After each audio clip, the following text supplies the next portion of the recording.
Откройте, не бойтесь свежего воздуха. Прошу вас расстегнуть воротничок и ослабить пояс. Ноги соедините, руки опустите. Ноги соедините, руки опустите. Bonjour et bonne année. Nous sommes heureux d'entamer 2015 avec cette troisième émission dans un lieu un peu particulier. Peut-être le savez-vous, nous sommes dans l'ancienne usine Interlay, récemment réhabilitée en lieu médiatique, culturel et commercial. Nous allons profiter de cette émission pour visiter les lieux. Attachez vos ceintures, c'est parti.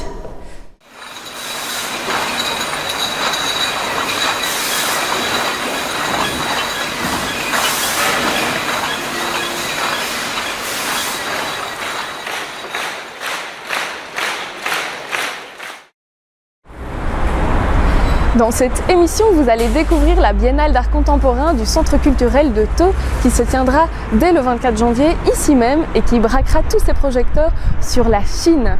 Vous entendrez aussi parler de François Gemène qui est spécialiste des questions de migration et de changement climatique et qui abordera la thématique de migration, problèmes ou solutions. Vous entendrez aussi parler de Albert Noël qui est un coordinateur Child Focus Disney et qui nous parlera lui de son investissement quotidien dans cette belle organisation. Et enfin, vous suivrez les salves de questions-réponses de nos apprentis reporters. Ce sont les élèves de l'école du Husquet. Bon visionnage.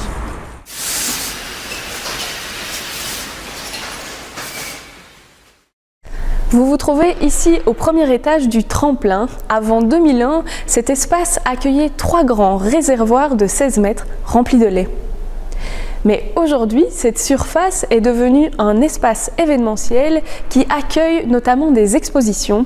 Et dès le 24 janvier, vous pourrez venir découvrir ici même des photographies d'artistes chinois très reconnus, présentation en images de la Biennale d'art contemporain du Centre culturel de Theux. Bienvenue à Theux, petite commune voisine. Aujourd'hui, nous rencontrons Nils Vincent, programmateur art plastique. Il va nous expliquer quels pays ont déjà été exposés dans le cadre de la Biennale. La première édition était en 2007, avait eu lieu avec le Mexique, ensuite avec le Canada, et puis avec la Serbie. Et c'est plus vraiment une biennale vu que la dernière édition était il y a 3 ans. Donc on l'appelle toujours la biennale, mais on triche un peu. Mais l'édition cette année est consacrée à la Chine, donc c'est une biennale Belgique-Chine. C'est la 4e édition donc. Et on s'était rendu compte que finalement c'était très riche d'avoir de nouveau des pays qui viennent de plus loin. Et donc on s'est dit finalement quelle culture est la plus différente de notre culture pour le moment, et la Chine fait partie de ces cultures-là. Mais oui, le thé servi dans les micro-soucoupes, les lampions, le papier de riz, l'encre et les estampes, les gros pinceaux et les calligraphies, c'est quand même sacrément différent. Mais vous verrez, il n'y a pas que ça. D'ailleurs, écoutez bien. Alors à Dijon, nous avons la chance d'exposer de grands photographes chinois qui sont de mieux en mieux cotés en art contemporain et en photographie chinoise. Ce sont 2 Chinois qui travaillent le noir et blanc, avec beaucoup de flou et parfois un petit peu de peinture par-dessus, des énormes formats. Et leur nom c'est donc Lu Lianpeng et Xiang Xiaolang. J'espère que je prononce bien, je suis pas sûr. Mais qui sont ces 2 artistes? C'est ce que nous allons voir avec le Centre culturel chinois. Ce que moi j'ai entendu, ces 2 garçons ils n'ont jamais pris le Beaux-Arts. Ils ont justement pris l'école comme ça, supérieure. Et puis tous les 2 ils aiment bien voir l'exposition, enfin rester avec l'artiste en fait. Un jour, ils ont tous les 2 décidé, on va faire quelque chose ensemble. Moi, je fais un personnage, toi, tu fais le paysage. Et on va faire l'exposé ensemble. Et petit à petit, ils viennent d'être connus, en fait. Parce que son travail, quand même, je pense, il y a beaucoup d'éléments chinois.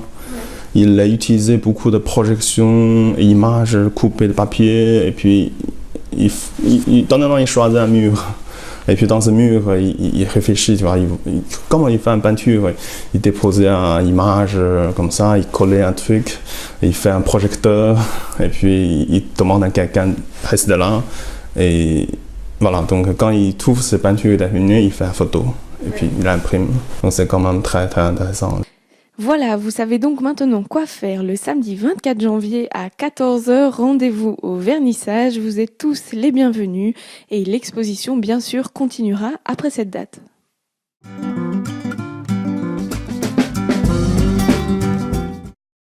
La Biennale d'art contemporain, vous l'avez compris, c'est une initiative du Centre culturel de Theux. Vous ne le connaissez pas, nous allons vous présenter notre partenaire. Donc j'ai ici même Catherine Scurol qui est directrice du Centre culturel. Donc Catherine, on sait que pour cette Biennale, vous avez invité des artistes qui viennent de loin, qui viennent de Chine, mais que vous avez aussi l'habitude de travailler avec des artistes locaux. Est-ce que tu peux un peu nous expliquer ça ?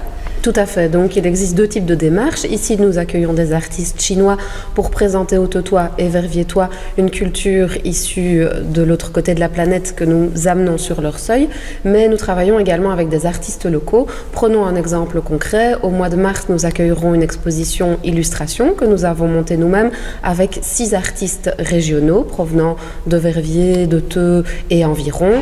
Et nous avons décidé de monter cette exposition d'illustration car nous sommes en lien avec un autre projet. Et c'est aussi une spécificité de tout centre culturel de pouvoir être polyvalent et mêler les uns aux autres les projets de différents types culturels. Sur un large rayon... Vous avez eu envie de faire des partenariats. Qu'est-ce qui vous a motivé en fait ? Voilà, donc lors de l'édition précédente, nous avions déjà d'autres partenaires. Ici, pour l'édition 2015, nous avons fait appel au Centre culturel de Dizon et au Centre culturel régional de Verviers en plus, car nous trouvons que tout partenariat est enrichissant pour le partenaire et pour les populations, donc pour les Dizonnais qui pourront venir ici admirer des photographies de grande envergure. D'ailleurs, nous aurons également un autre partenariat cette année, à savoir celui des fêtes de la musique qui auront lieu cette année à Theux et l'an prochain à Dizon. Très bien, mais on te remercie Catherine et à bientôt. Merci. Le tremplin, c'est aussi une salle de spectacle, on y va.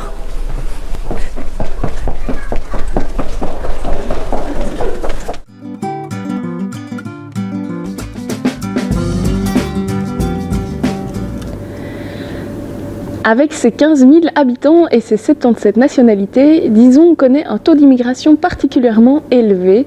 12,6% d'étrangers y résident actuellement. Réputée pour être une commune pauvre et insécure, de nombreux préjugés persistent au sujet de Dizon. Mais peut-on lier immigration et pauvreté ? C'est ce que nous allons voir maintenant avec François Gemène qui a été invité dans le cadre d'un Déo Débat dans cette salle ici même.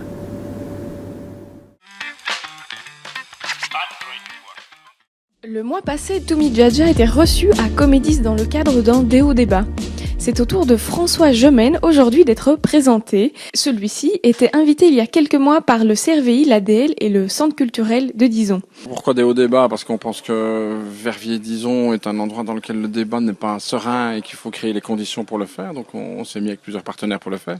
L'intégration est un mot qu'on est en train de changer pour... je dirais le remplacer par le concept de société inclusive qui comprend beaucoup mieux le fait que, évidemment, sans accueil, il n'y a pas d'intégration. Vous ne connaissez pas François Gemène ? Il s'était fait connaître sur les plateaux de Thierry Ardisson fin 2013 parce qu'il avait vivement réagi face aux propos de Florian Philippot, vice-président du Front National. François Gemène, liégeois d'origine, est aujourd'hui professeur de géopolitique et de changement climatique. Il était venu nous parler de la question immigration, problème ou solution ? En Belgique, j'aurais tendance à dire que les immigrés, notamment parce que ce sont largement des immigrés européens, sont plutôt riches et apportent une contribution nette au budget national, puisqu'ils représentent à peu près 0,75% du PNB, donc c'est une contribution très très importante qu'ils apportent au budget national. Ils arrivent aussi avec un projet économique, avec le projet de créer leur propre entreprise, et beaucoup vont développer par exemple des sociétés d'import-export avec leur pays d'origine, vont créer des agences de voyage spécialisées ou des restaurants spécialisés, et donc c'est des projets économiques, des entreprises qui vont faire fructifier bien sûr le terreau économique et qui vont fournir de l'emploi, y compris de l'emploi aux nationaux. Je suis indépendant, je suis la personne qui aime bien voyager, connaître les gens et tout ça. J'ai ouvert la première boucherie à Verviers et après c'était une deuxième à Charleroi et la troisième ici à Dizon. Et pour le moment, j'ai que celle de 10 ans. Il y a des jeunes qui ont grandi ici et qui se sont lancés, qui ont créé leur propre activité. Au niveau de la concentration aussi des commerces d'origine étrangère, je dirais qu'il y en a plus à Verviers dans le quartier de Haudimont. Ce qu'on voit, c'est ce qui est le plus apparent, donc on les voit ces commerces-là. Plutôt alimentation générale, poissonnerie, boucherie, coiffeurs, beaucoup de jeunes qui sont aussi qui ont des professions libérales comme des avocats, des dentistes, des docteurs. Voilà, vous l'avez compris, immigration ne rime pas forcément avec appauvrissement de la population. Si vous avez d'autres clichés auxquels tordre le cou, n'hésitez pas à contacter le CRVI.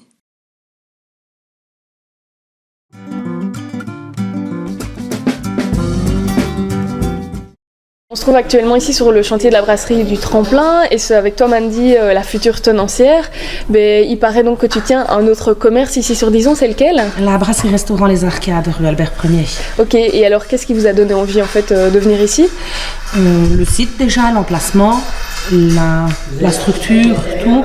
Également le fait qu'aux Arcades, nous manquons aussi un petit peu de place. Ici, on a un espace plus grand. On aimerait bien proposer une sorte de brasserie chic, mais tout en gardant cette convivialité de brasserie et aussi le budget brasserie, ne pas partir dans la haute gastronomie avec un autre budget.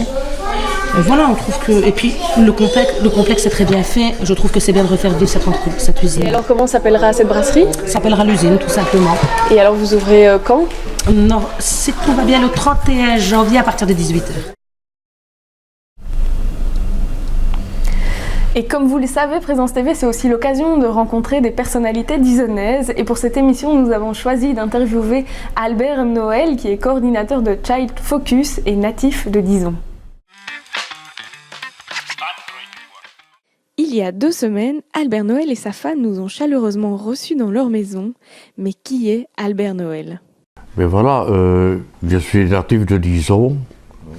Je suis né à l'EIB, car à l'époque où les mamans s'accouchaient à domicile. Malheureusement, on a démoli l'usine, donc je n'ai plus pas leur père en ce qui concerne ma naissance. Albert Noël est coordinateur Child Focus et très organisé. Si j'ai un petit mot d'explication, par exemple, si j'ai un A, c'est quand je téléphone avec mon téléphone fixe, gratuit. Donc, soit après 17h, là, tout ça. Un B, c'est quand je téléphone payant. Mais il a aussi de gros défauts, petits cours d'entretien d'embauche. Je suis quelqu'un de têtu, on connaît. Comment dire, si j'ai dit voilà, je fais ceci, pour demain ce sera fait, ben ce sera fait. Allez, passons maintenant aux qualités. À côté de ça, je suis quelqu'un de social. Là, toutes les années, pour tous mes volontaires, je renvoie un petit message. C'est une question de prendre la personne en considération. Et il m'est déjà arrivé aussi de sonner comme ça pour point. Il n'a ni anniversaire ni nouvel an. Ils disent, tiens, bonjour, comment vas-tu?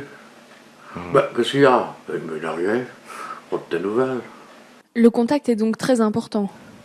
Surtout dans ce que nous faisons, c'est une question d'amour avec un grand A. Donc, si on ne sait pas sortir entre volontaire, entre coordinateur, ben, je sais pas, mais ça commence par là, quoi. C'est comme on dit toujours, si tu veux la paix dans le monde, comment avoir la paix dans ta famille. Mais dis-nous, quelles sont les différentes facettes de Child Focus? Il y a l'affichage. Hein? Donc je veux dire, c'est tantôt une des facettes principales, tout en faisant que une autre facette qui consiste à l'aide aux parents dont l'enfant est en fugue. Alors il y a également la question ambassadeur, ambassadrice dans les écoles. Donc c'est pour faire de la prévention. Voilà les 3 facettes principales de Child Focus. Donc pour moi le volontaire il a sa place, une place importante au sein de Child Focus. Mais au fond Albert, pourquoi Child Focus? Mais ayant perdu 2 enfants par accident, j'ai que me rendre utile pour pouvoir éviter à certains parents de connaître la douleur et la peine de perdre ses enfants. Lorsqu'on a un résultat, quand on retrouve l'enfant, on a une satisfaction de devoir accompli. C'est surtout l'amour des autres et parvenir à, allez, je sais pas moi, à sauver quelqu'un, quoi. Et avant de partir, un bon souvenir à ce sujet? On m'avait demandé d'aller porter des vignettes aux alentours de la gare de Verviers. Et chemin faisant, je me suis arrêté dans une place. Et là, le commerçant m'a dit, mais si, j'ai vu cette personne hier au Lidl, rue de Limbourg, à Verviers. Bon, je lui ai fait téléphoner. Et là, on m'appelle de nouveau de la Fondation Bruxelles. On me dit, voilà, Albert, tu peux aller désafficher. On a retrouvé l'enfant. À Bruxelles, on vient stipuler, c'est grâce à l'affichage qu'on l'a retrouvé. Si vous souhaitez venir en aide à Child Focus, n'hésitez donc pas à le contacter.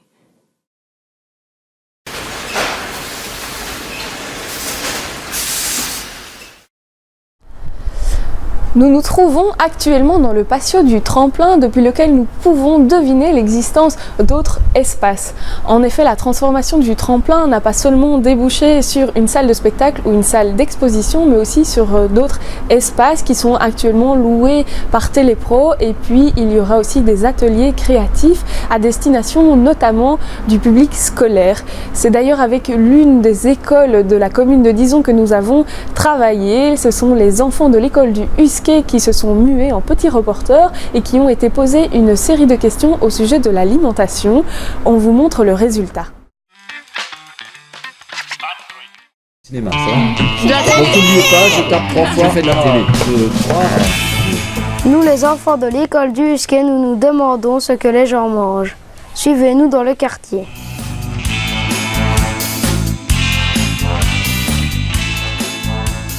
Je fais de la télé, tant pis si je suis carotte, je fais tout pour y arriver, je ne laisserai pas manger. Et comme nous souhaitons aborder les médias de manière critique, les enfants du Husquet vous ont concocté une petite surprise.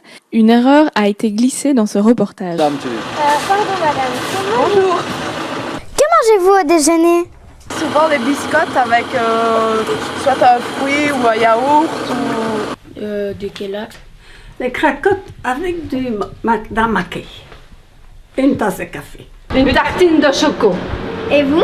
Pas grillé, avec jus d'orange. Mangez-vous des fruits et des légumes? Des oranges, des pommes, des melons en été. Une pomme, une banane. Grignotez-vous entre les repas? Oui, mais des fruits et des yaourts. Ça arrive. Une petite barre de chocolat? Oui, des petits biscuits, il y a des chocolats. Des repas, mangez-vous plusieurs repas par jour? Quoi comme repas? Ça dépend comment que je suis lunée, je fais parfois le dîner à midi, parfois le soir. Tu vois? Ou sinon je mange des tartines le soir, ou bien je mange des tartines à midi, ça dépend. Faites-vous du sport? 3 fois par jour ou 4 fois parfois. Parfois à 4 heures, parfois pas, ça dépend. À l'école et à la maison. Avec 4 enfants, on en fait. De la nage, de la marche et du stretching, ça c'est quoi. Merci alors. Merci. Merci beaucoup madame.